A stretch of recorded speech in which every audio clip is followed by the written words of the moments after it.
I'm not used to hearing applause when I walk out onto the stage at the office these days. It's all garlic and crucifixes for yours truly.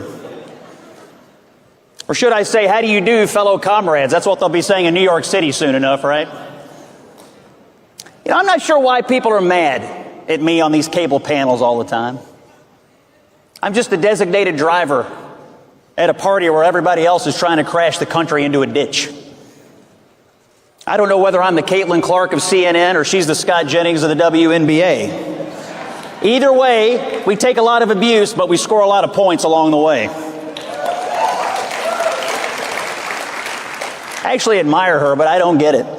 They finally found someone who can make a layup and sell tickets. And their reaction is, let's see how smart she is after we gouge her eyes out. The trick to being a good pundit, it's also good advice for life. Just tell the truth and keep smiling. You'd be shocked at how few people can do it. But I'm not here today to talk about cable news or basketball. I'm here to talk about something bigger, about what's happening in the heartland of America. I'm here to talk about the revolution of common sense. That's the title of my upcoming book, and the phrase is courtesy of Donald J. Trump. And I wrote it, absolutely. And I wrote it because half the country deserves a defense of perhaps the greatest opening 6 months of any presidential term ever. And because I am tired of mindless liberals telling me every night, any day now, you all are all going to regret your votes from last November. Does a single person in this hall wish you could hop in a hot tub time machine and go back to November and vote for Kamala Harris or that buffoon Tim Walz? Hell no.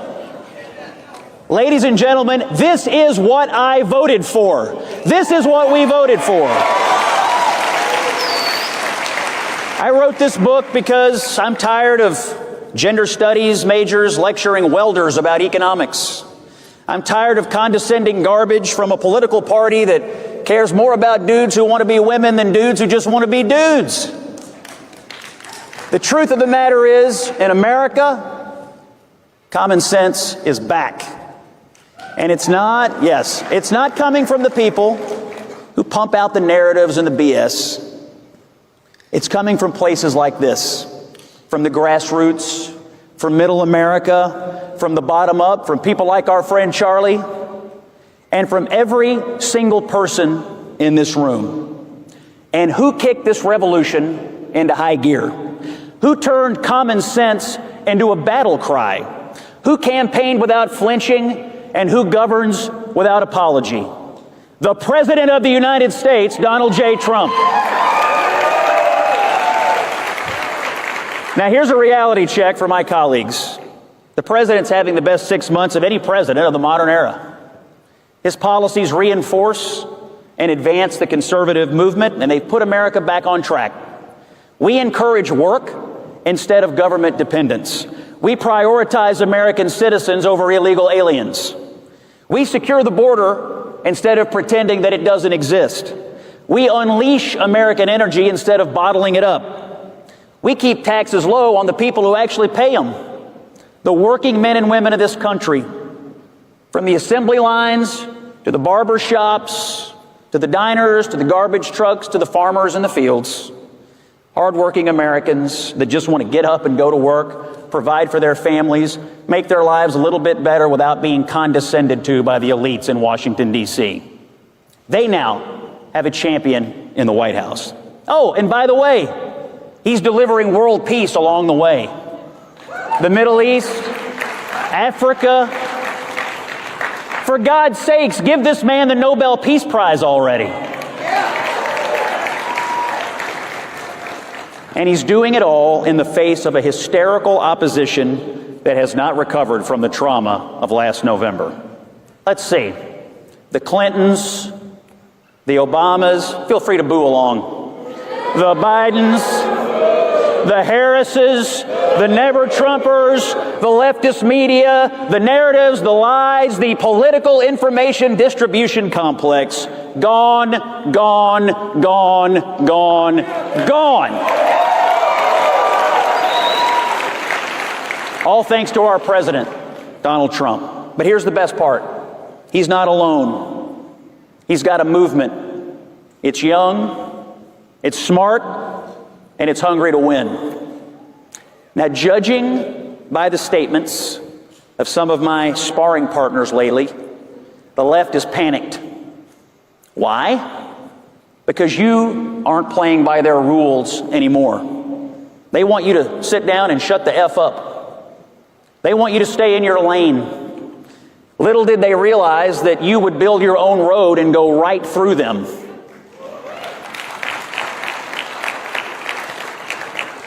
You all stand unapologetically for free speech in the places that they thought they owned. And Trump is bringing radical campuses like Harvard, Columbia, and UPenn to heel as we speak. Now, let me be blunt and give you a direct message. We cannot concede any ground, not an inch, not a campus, not a corporate hallway, not a school board, not a TV network, not a single corner of our culture will we concede. And certainly not a dictionary, which is under assault from people who think words and DNA no longer have any meaning. Trump scares these people to death because they know he's going right around them, straight to the American people. Our old cultural and political emperors have no clothes.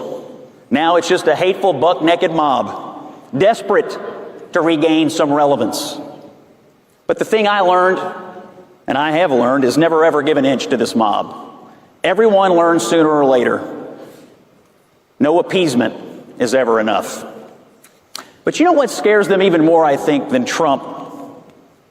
It's actually young conservatives with microphones, cameras, facts, and no fear. They thought they could cancel you. You fought back. They thought they could silence you. You got louder. They thought you'd eventually give in and give up.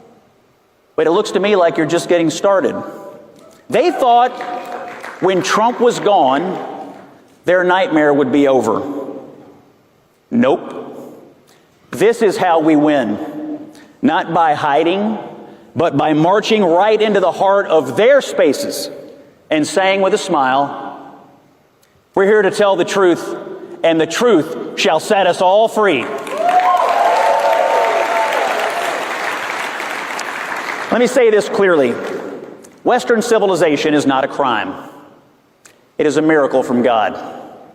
It is the worldview that gave us liberty, dignity, reason, beauty, and yes, our common sense. But it is under assault. The barbarians are at the gate. It's our job to defend it. You are the vanguard.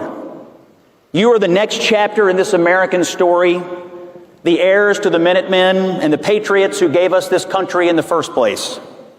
And with Donald Trump back in office, you have a president who believes in you. So, let's keep going. Let's fight for the dignity of work. Let's defend the necessity of borders.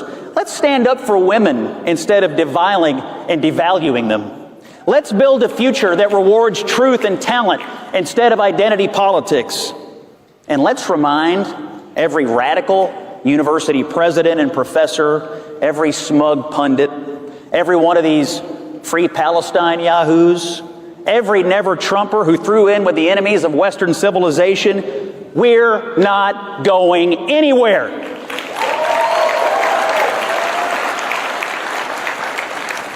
You know, my first job as a teenager back home in Kentucky was taking care of people's yards. I'm still in that business over at CNN. Mowing down fake narratives, trimming the hedges of hysteria, planting the seeds of common sense. And friends, I can report to you today that business is good.